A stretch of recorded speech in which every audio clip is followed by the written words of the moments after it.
Hi friends, today we are going to learn corporate restructuring part 2.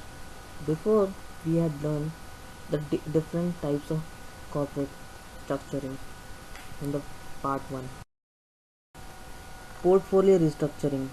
It refers to the changes in the sets of the businesses comprising the corporation to create a more effective configuration of business. Effectiveness is enhanced by combining lines of the business in the areas where the firm has competitive advantage and by shedding lines of the business where it cannot be obtained higher returns than its competitors. Second point is unlocking of value.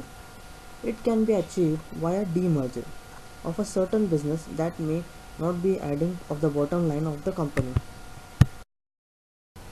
Spin-offs are basically to improve profits. It involves the creation of an independent company through the sales or distribution of a new shares to of an existing business or division of an parent company. Spin-off is a type of divestiture. Business wishing to streamline their business operations often sell less productive or unrelated subsidiary business as a spin-off. For example, a company might spin off one of its mature business units that may be experience little or no growth so it can focus on the product or the service with the higher growth prospects. The spun off companies are expected to be worth more as independent entities than the part of the larger business. Split offs are created to get rid of unwanted business. In split off, the parent company offers its shareholders the opportunity to exchange their parent co shares for the new shares of the subsidiary. This tender offer often includes a premium to encourage existing parent co shareholders to accept the offer. Equity carve-out raise funds, a transaction in which a parent firm offers through IPO some of a subsidiary's common stocks to general public to bring in cash infusion to the parent without loss of control.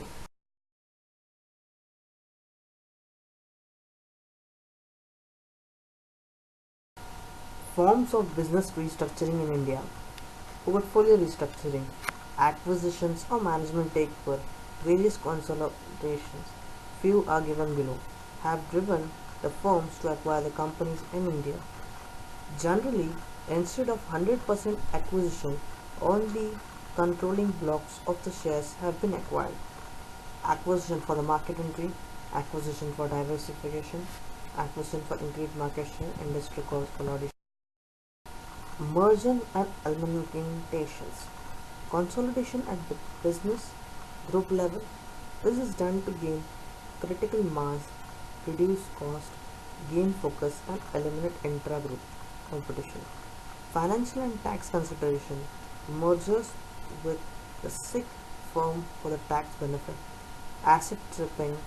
Dunlop India etc. Demerger increase the business unit of value. Financial restructuring. Debt restructuring is done by a fresh issue of the equity and or disinvestment and asset value to their debt, extending the time of the loan. Capital reduction can be done by reducing equity by part of conversion into preference capital, debenture. Ownership restructuring, a situation wherein the shareholding structure undergoes changes even as the ownership remains the same. First thing, targeted share issues. Companies issuing shares to the management or the promoter groups, essentially to beef up the latter holding. Shares issues FI, FIFI. The entry in financial investments as shareholders of the Indian firms is affecting quality of the governance. This is reflected in the company focus, information dimensions, practices, etc. Unbundling the corporation. One company, three businesses. A customer relationship business, a product innovation business, and an infrastructure business. The role of customer relationship business is to find the customers and build the relationship within them. The role of the product innovation business is to convince and attract the new products and services and figure out how the best to bring them in the market. The role of infrastructure business is to build or manage facilities for the high volume, repetitive operational tasks such as logistics and the storage and the manufacturing and communication. Unbundling the corporation.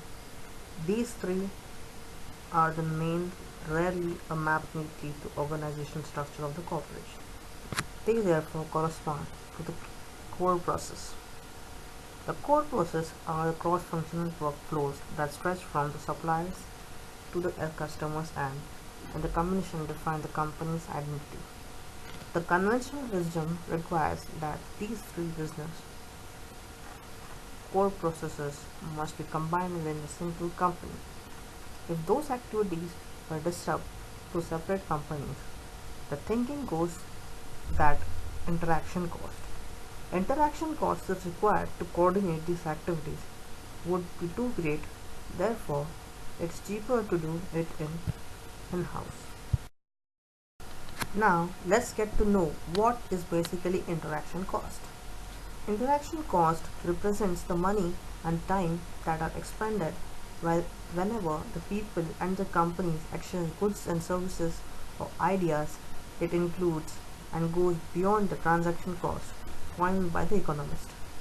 The exchanges can occur within the company, among the companies, or between the company and the customers. This can take many everyday forms, including the management meetings, conference, phone conversations, sales calls, reports, and memos, all which need not to end up in a successful commercial transaction. When the interaction cost of the performing an activity internally is low and the cost of the performing it externally, a company will tend to do that activity internally rather than farm it out. What are incompatibility of business dynamics? Customer relationship might require big investments and the profitably hinges on achieving economies of scope.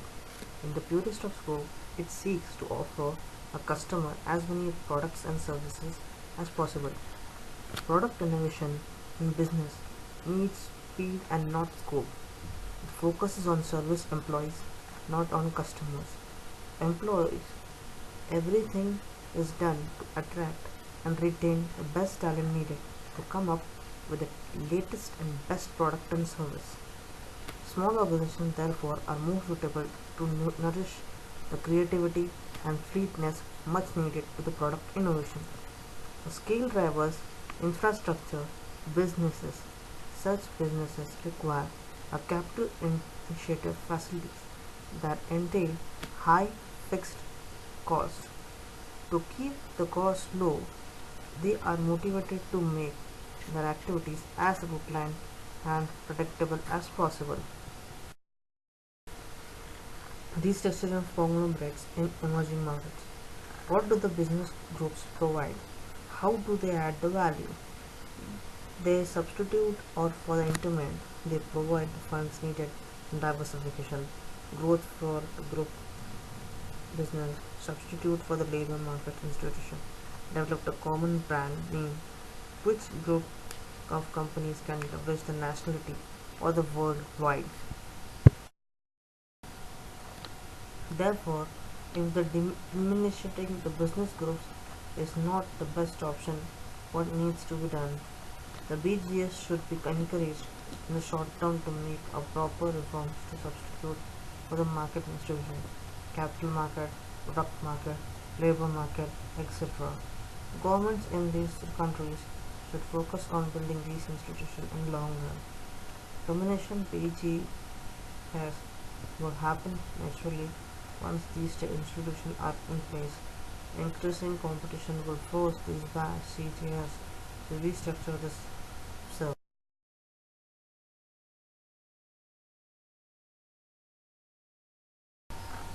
Thank you for watching my video and keep watching Bookworm Management. Hit the like button, share, and please don't forget to comment. Thank you.